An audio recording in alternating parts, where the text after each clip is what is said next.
The morning of August 21st, 1942, found Private First Class Joseph Ciccone flat on his stomach behind a Browning automatic rifle on the west bank of the Ilu River, Guadalcanal. The weapon, all 23 pounds of it, was planted firmly into the volcanic sand.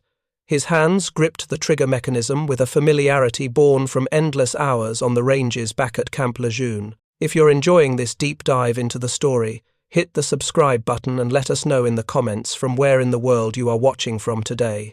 Across the black water, maybe 100 yards distant through the coconut grove, something moved in the pre-dawn darkness. Ciccone could hear them now, not just movement, but voices. Japanese voices, growing louder, more frenzied. The sound was building into something he had never heard before, a rising crescendo of screams punctuated by a single repeated phrase that would haunt every American who fought in the Pacific, Tenno Heika Banzai. His platoon sergeant, a veteran of the China station named Williams, had crawled up beside him minutes earlier. "They're coming, Joe," Williams whispered, his voice carrying that peculiar calm of men who had seen combat before. 800, maybe more. When they hit that sandbar, you're going to have maybe 8 seconds before they reach the wire. 8 seconds to put enough rounds downrange to stop a human wave. You understand what I'm telling you? 8 seconds. Ciccone's bar, firing at its maximum cyclic rate of 550 rounds per minute, could theoretically deliver about 73 rounds in that span. But that was theory. That was the mathematics of a firing range back in North Carolina, where targets didn't scream and didn't charge with bayonets fixed. The reality of combat was something else entirely, something Ciccone and the rest of the 1st Marines Division had been discovering since they had stormed ashore on Guadalcanal 2 weeks prior. The Japanese had a different mathematics. 800 men charging in a Banzai attack, trained to cross open ground at a dead sprint, covering 100 yards in those same 8 seconds. 800 men who had been taught since childhood that death in service to the Emperor was the highest honor. 800 men who believed, truly believed, that their spiritual superiority would overcome American material advantage. Someone in the darkness behind Ciccone began to pray. Another man was breathing so hard it sounded like sobs. Private First Class Ciccone, who 6 months earlier had been working construction in Pittsburgh, tightened his grip on the BAR and waited for the mathematics of survival to play out in the sand and blood of a South Pacific island most Americans had never heard of. The scream came first. Not a shout, not a battle cry, but something primal that seemed to come from every direction at once. Then the coconut grove erupted with movement. Hundreds of figures, bayonets catching what little moonlight filtered through the clouds, surged toward the sandbar. They were running in formation, shoulders nearly touching, a wall of humanity that seemed impossible to stop. Ciccone squeezed the trigger. The BAR spoke with a voice entirely different from the weapons he had trained with back home. Not the sharp crack of an M1 Garand, but a rhythmic, stuttering roar that he could feel in his chest. 550 rounds per minute translated to roughly 9 rounds per second, but the M1918A2 model he carried had been designed with something the engineers called a rate reducer. It forced a pause between shots, preventing the barrel from overheating and giving the shooter something desperately important. Control. The first burst, 5 rounds, caught the lead Japanese soldiers' center mass. They fell, but the men behind them didn't slow. They couldn't slow. The momentum of 800 bodies in motion carried them forward, over the fallen, onto the sandbar, into the cone of fire that was turning the Ilu River mouth into an abattoir. Up and down the marine line, more BARs opened fire. The sound created a continuous thunder that drowned out everything except the screams. But Ciccone wasn't thinking about the sound. He was thinking about the arithmetic that Sergeant Williams had drilled into him during the voyage from Wellington. Short bursts, controlled fire, make every magazine count because you only carried 10. 3 seconds had elapsed. The Japanese were halfway across the sandbar, maybe 45 yards now. Close enough that Ciccone could see faces, young faces, determined faces, faces that showed no fear of death because they had been taught that fear was the only dishonor. He changed his aim point, firing into the dense center of the formation rather than picking individual targets. At this range, with this density of targets, missing was impossible. The BAR's 30-06 rounds, each one carrying the same punch as a Springfield rifle, tore through human flesh with horrible efficiency. Men fell in windows. The formation wavered, compressed, and kept coming. 5 seconds, 25 yards. The Japanese in the front rank were fixing bayonets as they ran, preparing for the close combat they had trained for. The combat, where their Bushido spirit, their willingness to die, would overcome the American defenders. Except they weren't going to reach the American line.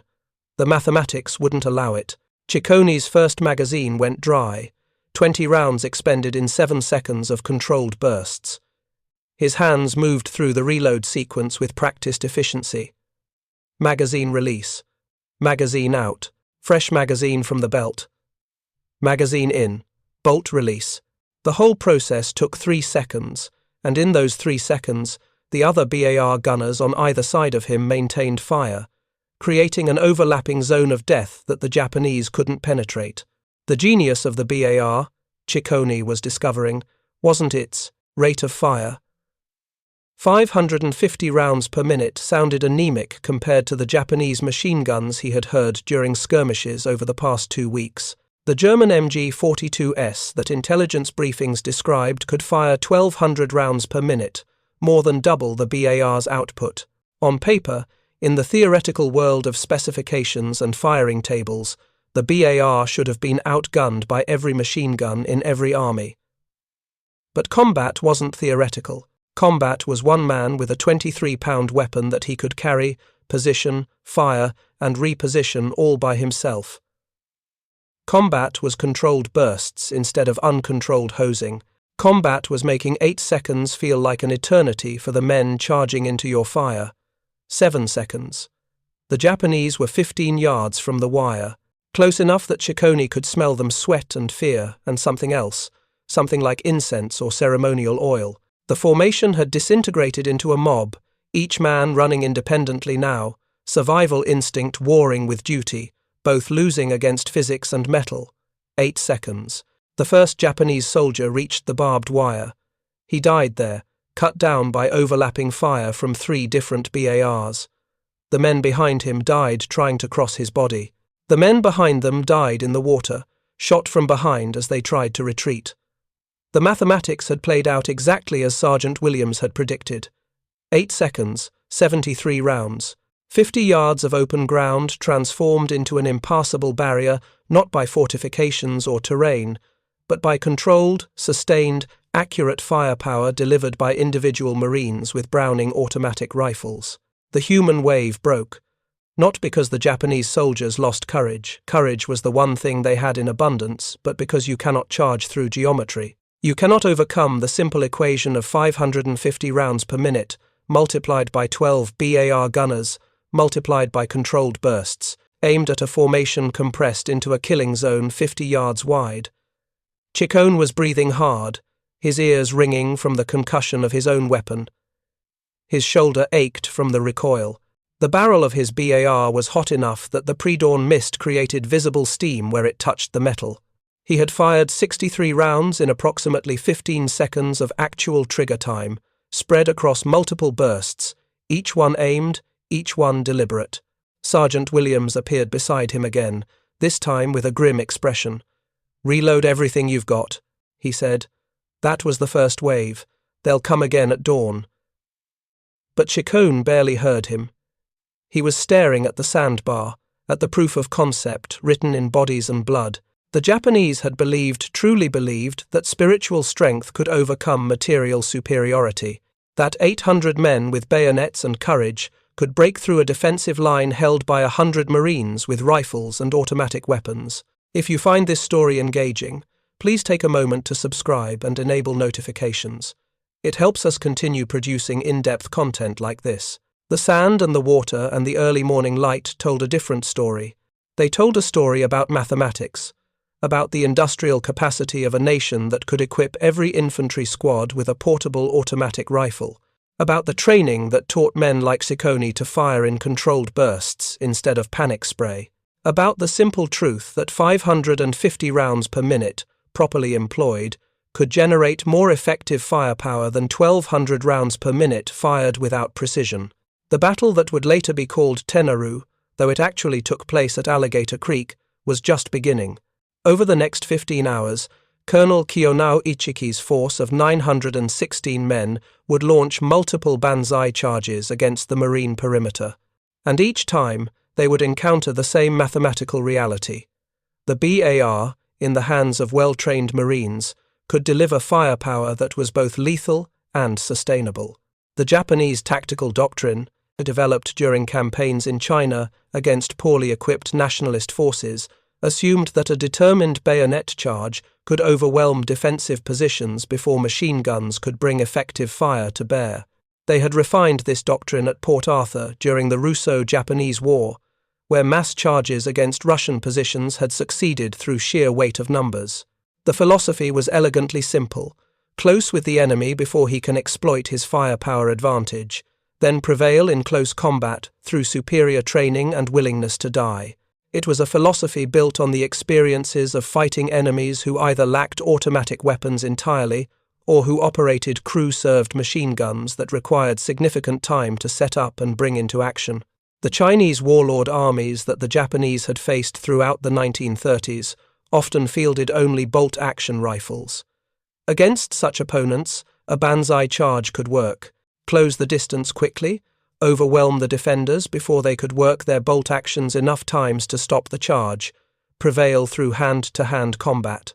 The Imperial Japanese Army had not, in 1942, fully grasped what the Browning automatic rifle represented. It was not a machine gun in the traditional sense. It lacked the sustained fire capability, the belt feed, the tripod-mounted stability of weapons like the M1000 917 Browning or the Japanese Type 92. But it was also not merely a rifle.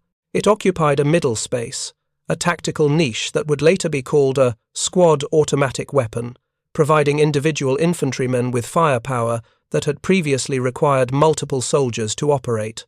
John Moses Browning, the legendary firearms designer from Ogden, Utah, had created the BAR during the First World War specifically to solve a problem the American expeditionary forces faced in France: how to provide assault troops with portable automatic fire that could suppress German machine gun nests during advances across no man's land. The weapon he designed was a masterpiece of compromise: light enough for one man to carry and operate, heavy enough to remain stable during automatic fire, powerful enough to be effective at combat ranges, simple enough to be reliable under battlefield conditions. The original M1000 918 model could fire in both semi-automatic and fully automatic modes, with a cyclic rate of about 500 rounds per minute. By the time war came to the Pacific, the Marines were carrying the improved M1918, a 2 model, which had eliminated single-shot capability in favor of 2 automatic rates: 300 to 450 rounds per minute for accuracy, or 500 to 650 rounds per minute for volume. More importantly, it featured a rate-reducing mechanism, a carefully balanced spring and weight system that enforced pauses between shots, preventing runaway cyclic fire and barrel overheating. This rate reducer was something the ordnance sergeants back at Camp Lejeune had described as over-engineered, a Rube Goldberg contraption that required regular cleaning and was prone to malfunction if neglected. But in practice, in the steam and humidity and volcanic dust of Guadalcanal, the rate reducer proved to be exactly what made the BAR effective.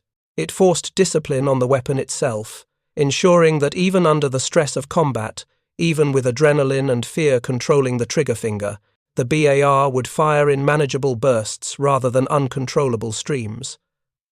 The standard infantry squad in the United States Marine Corps in 1942 included 3 Browning automatic rifles. Later, combat experience would drive that number up to 3 full BAR teams per squad.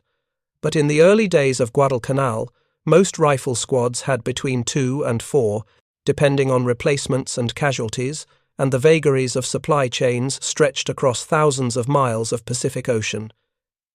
Each BAR gunner carried the weapon, plus 10 20-round magazines, 200 rounds total, weighing approximately 45 pounds when combined with the rifle itself. This was not a light load.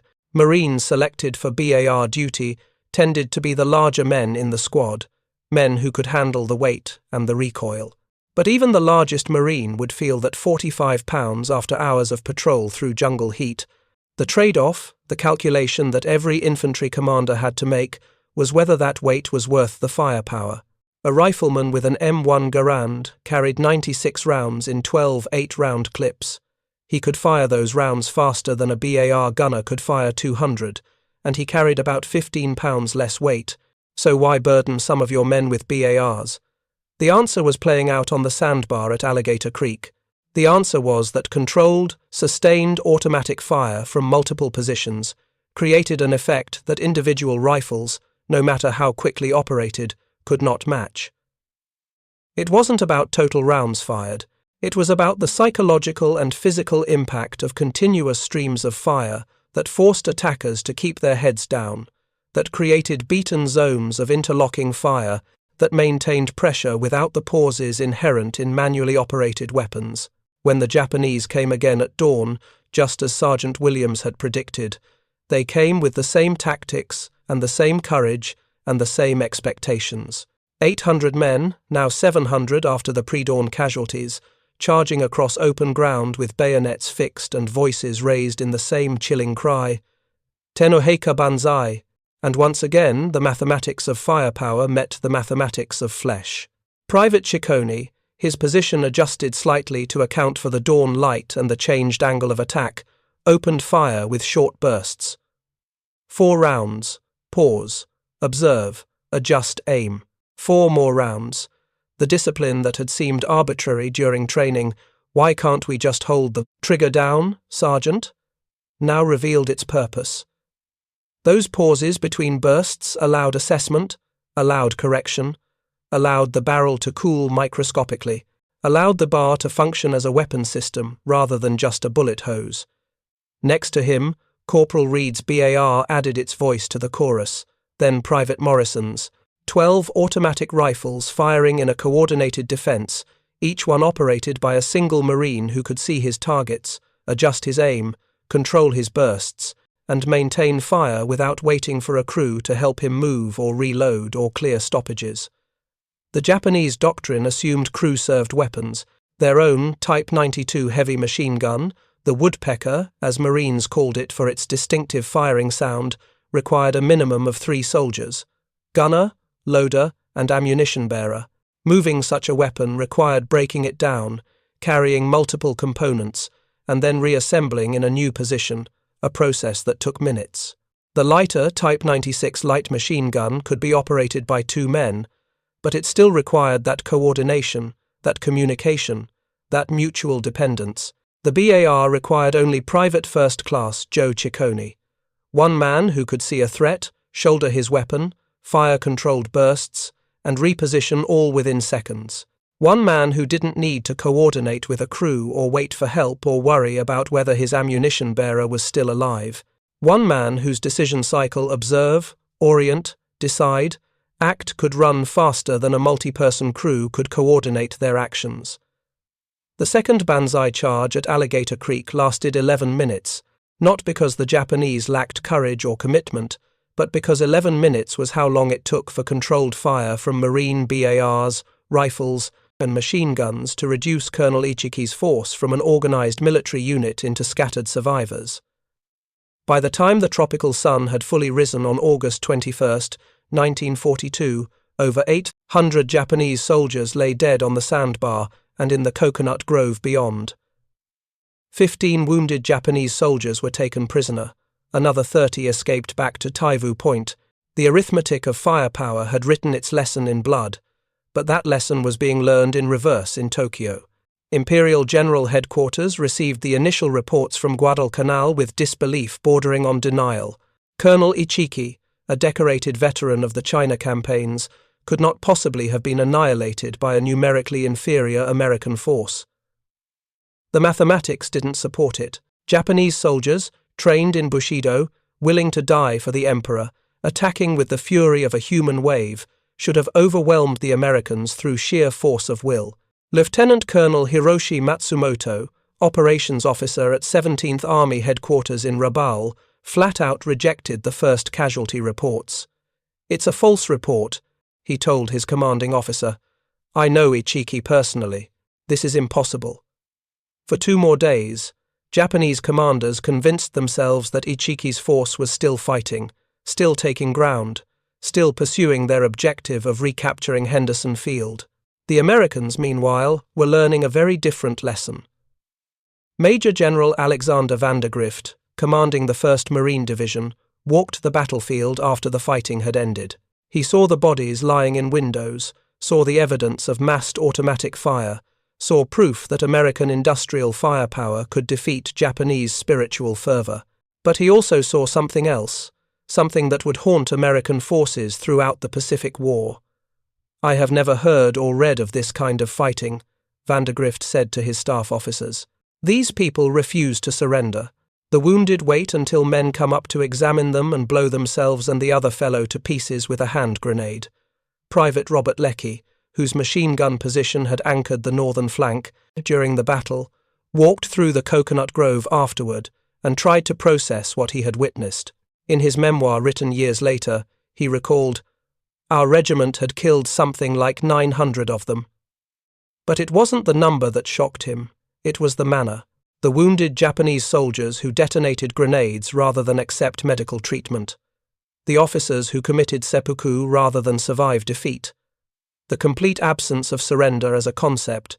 For American soldiers trained in a Western military tradition where surrender carried no particular dishonor, where captured soldiers were treated according to Geneva Convention rules, where survival was a legitimate tactical decision, the Japanese approach to combat represented something alien. The Banzai charge wasn't just a tactic, it was a philosophy that placed death above dishonor, that measured success not in survival but in service, that made every battle a potential suicide mission. Corporal Joe Ciccone, cleaning his BAR in the aftermath of the battle, tried to explain it to the replacements who arrived 3 days later. "They don't fight to win," he said, searching for words to describe what he had experienced. "They fight to die correctly. And when 800 men are trying to die correctly by killing you first, the only thing that stops them is putting enough bullets downrange fast enough that the mathematics work in your favor." The mathematics. That word kept appearing in after-action reports, in training manuals, in the letters Marines sent home when censors allowed it. The Pacific War was becoming an equation with terrible clarity. Japanese tactics minus American firepower equals Japanese casualties. Not sometimes, not occasionally, every single time. But understanding the equation and applying it were 2 different things. The Battle of Tenaru had been defensive. The Marines had prepared positions, established fields of fire, placed their BARs to create interlocking zones of death. What would happen when American forces had to attack, when they had to advance across open ground against prepared Japanese positions? Would the BAR's firepower advantage hold when the roles were reversed? The answer came 3 weeks later on a ridge south of Henderson Field that Marines would call Edson's Ridge, though it would later be known as Bloody Ridge in the official histories. This time, the Japanese came with more men, over 3,000 soldiers from the 35th Brigade under Major General Kiyotake Kawaguchi. And this time, they came at night, when American firepower advantages were theoretically reduced by darkness and confusion. Lieutenant Colonel Merritt Edson, commanding the 1st Raider Battalion and 1st Parachute Battalion, had spent the afternoon of September 12th preparing his defences along a narrow ridgeline that approached Henderson Field from the south. He had exactly 840 Marines to defend against 3,000 Japanese attackers. The mathematics seemed impossible. Until you factored in the BARs, Edson positioned his BAR gunners at the critical points along the ridge locations where the terrain funneled attacking forces into narrow approaches. Each BAR team had clear fields of fire extending down the slopes. Each team had been instructed to fire in short, controlled bursts, even under the stress of night combat. Each team had additional magazines stacked beside their positions, ready for rapid reloading. The Japanese attack began after nightfall with a sustained mortar and artillery barrage designed to suppress the Marine positions. Then came the infantry assault, not as a single massive wave, but as successive smaller charges, each one probing for weaknesses in the American line. The darkness amplified every sound. The screams of Banzai echoed off the jungle canopy. Muzzle flashes created strobing snapshots of men charging uphill with bayonets. And then the BARs spoke.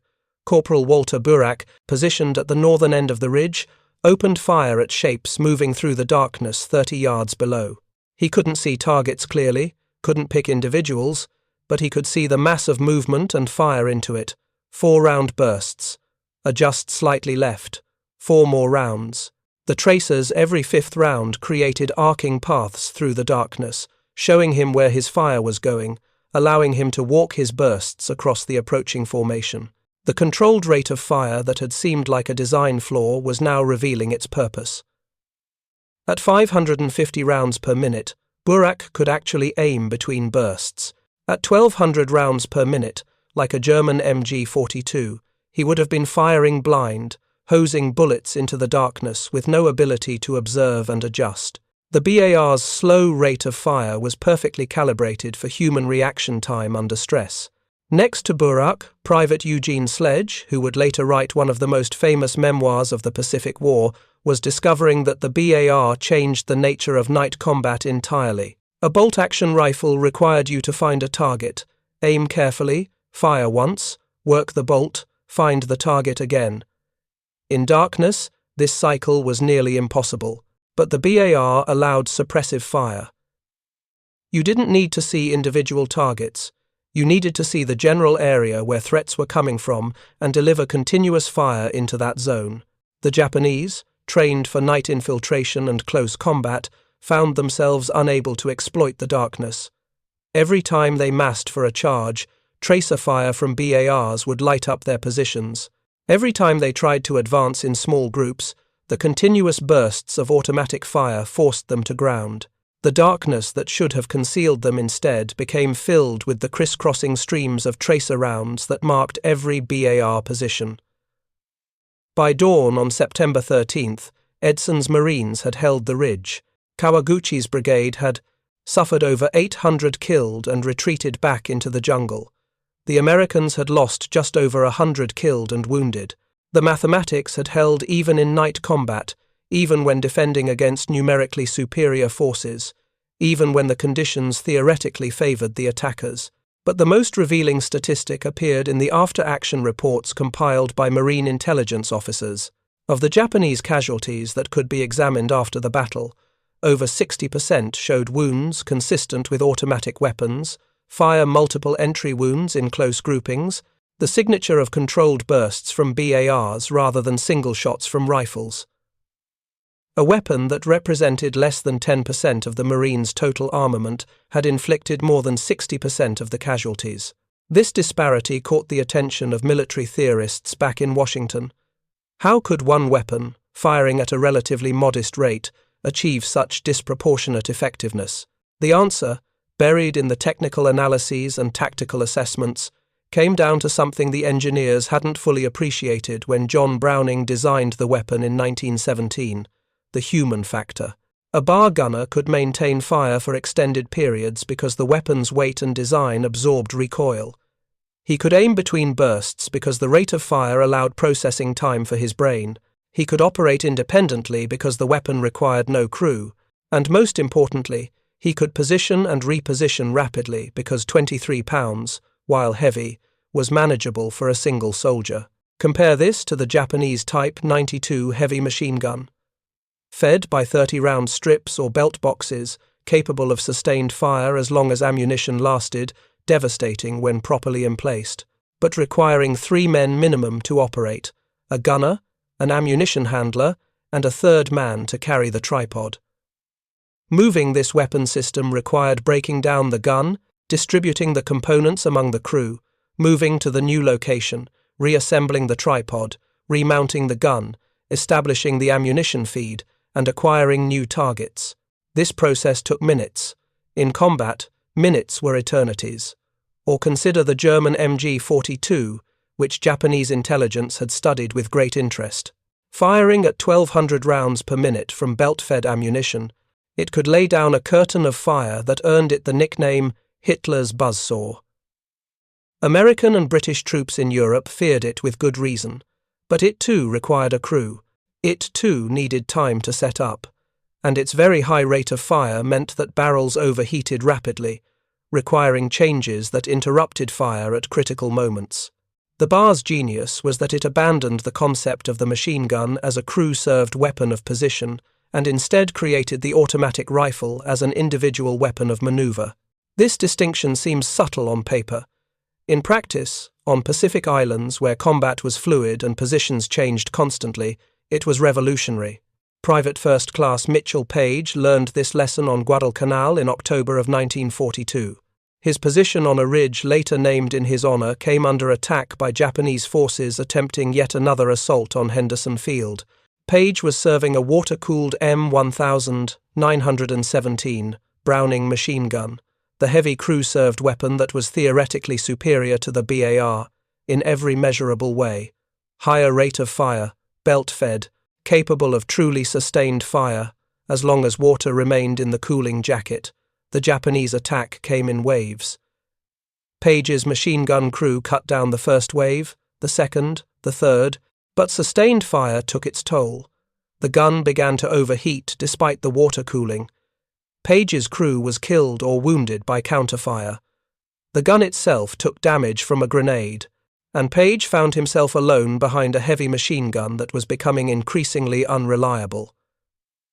What he did next would earn him the Medal of Honor and demonstrate the limitations of crew-served weapons in fluid combat.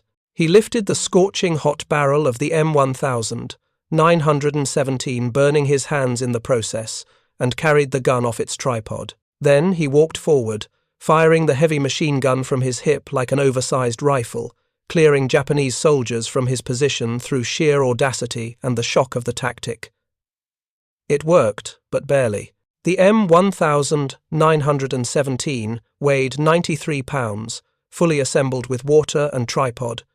Even just the gun and barrel weighed 41 pounds. Page's feat was heroic precisely because it was nearly impossible carrying and firing a weapon designed for static defense as a mobile assault weapon. But imagine if Page had been carrying a BAR, 23 pounds, gas-operated, not requiring water cooling, fed by 20-round magazines that one man could carry dozens of, designed from the beginning to be fired from the shoulder while moving, the same tactic that required superhuman strength and determination with the M1917 was standard operating procedure with the BAR. This realization was spreading through the Marine Corps as Guadalcanal ground on through October, November, and into December of 1942. The official table of organization for Marine rifle squads called for 2 BARs per squad of 12 men. Combat experience was driving that number upward. Squads were scrounging for additional BARs. Marines were volunteering for bar duty despite the extra weight. Company commanders were requesting more bar allocations from division supply. By early 1943, when the Marines finally secured Guadalcanal and moved on to operations in the Central Solomons, the tactical doctrine had evolved. The BAR wasn't just another weapon in the squad, it was the weapon around which the squad organized itself. Rifle squads began operating as fire teams, with each team built around a BAR gunner. The rifleman existed to protect the BAR gunner, to carry extra magazines for him, to allow him to focus entirely on maintaining continuous fire. This represented a fundamental shift in infantry tactics. In the traditional squad organization, machine guns provided supporting fire, while riflemen conducted the assault. With the BAR-centric organization, the automatic rifle became the primary assault weapon. Riflemen suppressed targets while the BAR gunner advanced. Then the BAR gunner provided covering fire while the rifleman moved forward. The weapon had changed from a supporting arm to the main effort. The Japanese, observing this evolution from the receiving end, adapted their tactics accordingly. Intelligence documents recovered from Japanese positions included specific instructions. Identify and eliminate the BAR gunner first. He is recognizable by the larger weapon and the concentration of covering fire his position receives. Japanese snipers began specifically targeting Marines carrying BARs. Japanese squads were instructed to focus fire on BAR positions before attempting to advance, but this adaptation created its own problems for Japanese forces. By focusing on eliminating BAR gunners, they were forced to expose themselves to fire from those same gunners. The BAR, with its effective range of 500 to 600 yards, could engage targets at distances where Japanese infantry weapons, mostly bolt-action Arisaka rifles, struggled to return accurate fire. The result was that Japanese attempts to suppress BARs often resulted in the Japanese soldiers being suppressed instead. Corporal Anthony D'Amato discovered this dynamic on New Georgia in July of 1943. His squad was tasked with clearing a Japanese bunker complex that had pinned down 2 platoons of Marines. Standard doctrine called for calling in artillery or tank support, but the jungle terrain made artillery spotting nearly impossible, and the narrow trails couldn't accommodate tanks. So D'Amato did something that the pre-war doctrine manual said was impossible. He took his BAR, and with 2 riflemen providing covering fire, he maneuvered to within 40 yards of the bunker complex. Then he simply stood up and walked forward, firing controlled bursts at each firing slit he could see. The Japanese defenders, trained to expect massed charges they could meet with massed fire, couldn't adapt to a single Marine with an automatic rifle, methodically suppressing their positions one by one. The mathematics were brutally simple. D'Amato could fire 9 rounds per second in short bursts. Each bunker firing slit was roughly 1 foot wide by 6 inches tall. At 40 yards, D'Amato could put 3 to 5 rounds through each slit in the time it took the Japanese soldier behind it to work the bolt on his Arisaka rifle and fire once. Even if that Japanese soldier's shot hit, and most didn't, because D'Amato was moving and the bunker occupant was being suppressed, D'Amato had already moved to the next target. He cleared 7 bunkers in 4 minutes, expending 8 magazines, 160 rounds. The 2 pinned platoons advanced and secured the position.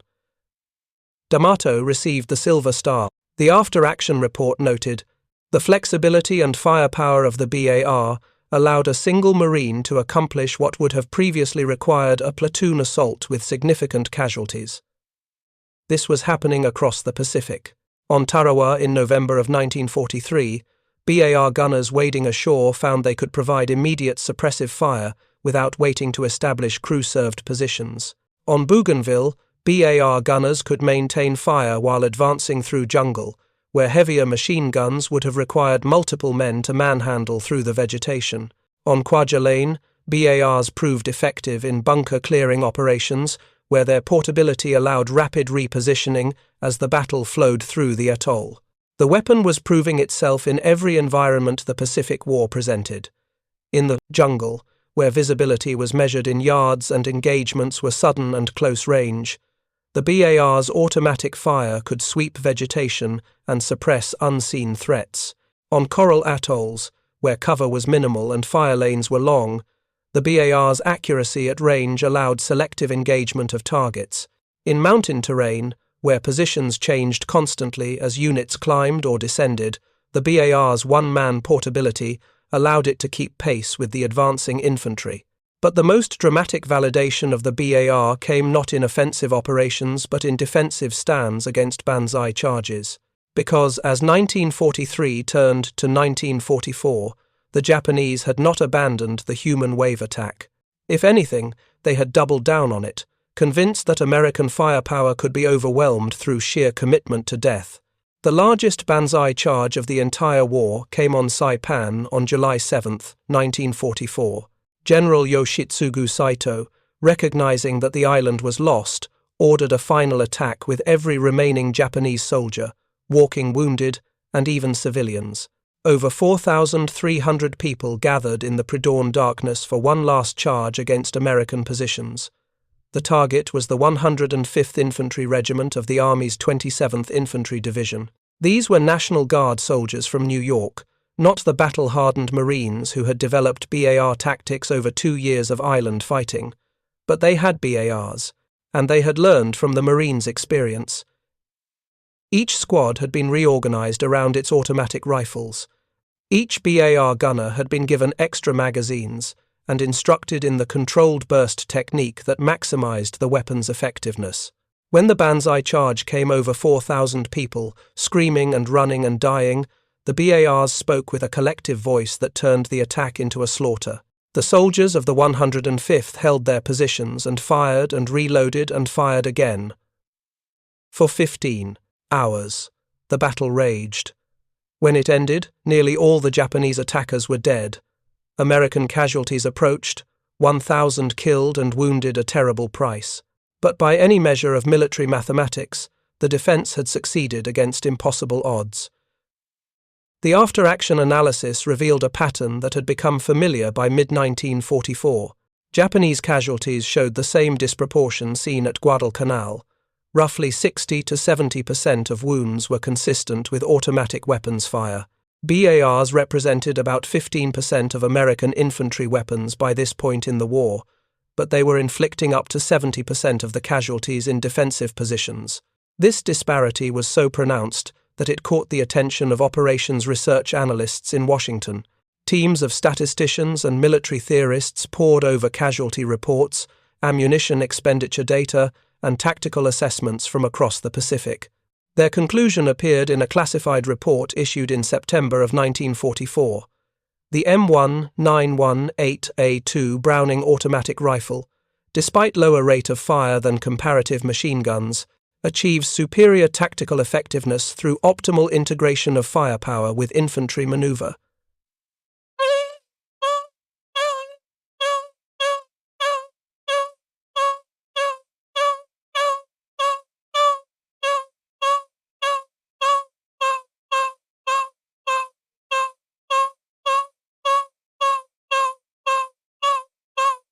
The BAR worked better than weapons that should have been superior because it fit how humans actually fought.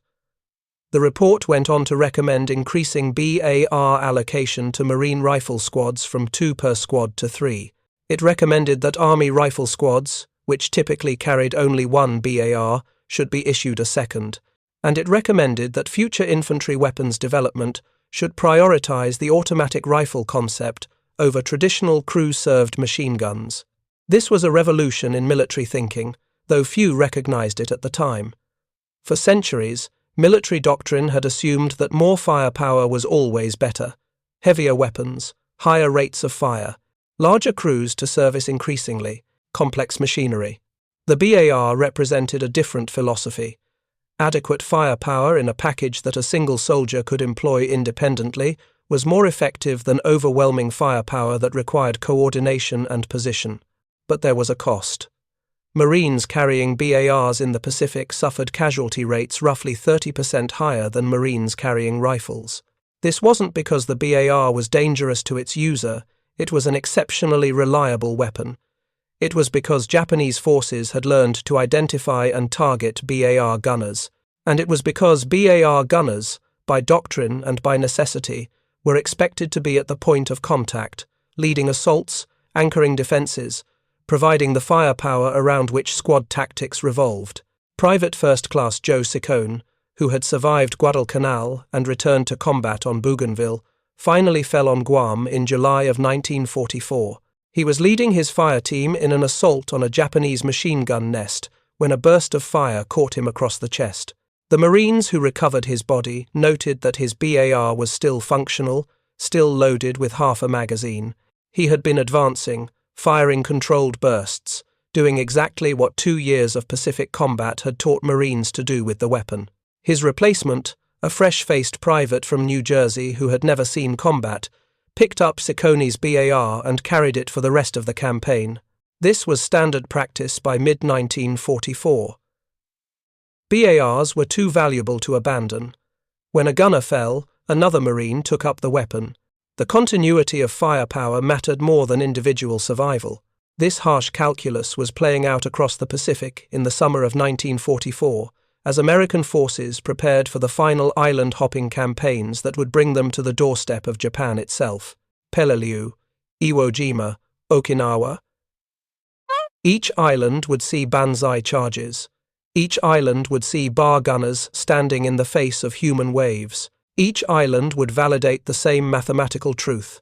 550 rounds per minute, properly employed by well-trained soldiers, could stop any massed attack that courage and determination could mount. The Japanese never solved this equation. They never developed a tactical answer to the BAR. They tried massing larger charges, it failed. They tried night attacks, it failed. They tried infiltration tactics, it failed. Every variation of their doctrine ran into the same barrier. One man with a Browning automatic rifle could deliver sustained, accurate, mobile firepower that disrupted any formation that tried to close to bayonet range. By the time Okinawa fell in June of 1945, the Imperial Japanese Army had lost over 100,000 men in the Pacific to tactics that assumed spiritual strength could overcome material firepower. The BARs and the Marines who carried them had written the mathematics of that failure in blood on dozens of islands across thousands of miles of ocean. And the lesson would echo far beyond World War II. Thank you for watching. For more detailed historical breakdowns, check out the other videos on your screen now, and don't forget to subscribe.